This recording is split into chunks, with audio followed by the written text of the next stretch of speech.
Assalamualaikum warahmatullahi wabarakatuh. Salam interaksi, salam SKSD.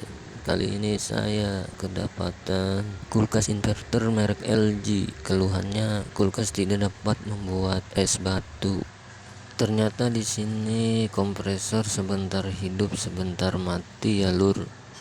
Ampere masih nol, artinya kompresor belum hidup. Di sini saya sedang mencari kode error pada modulnya ya lur, namun belum menampakkan diri.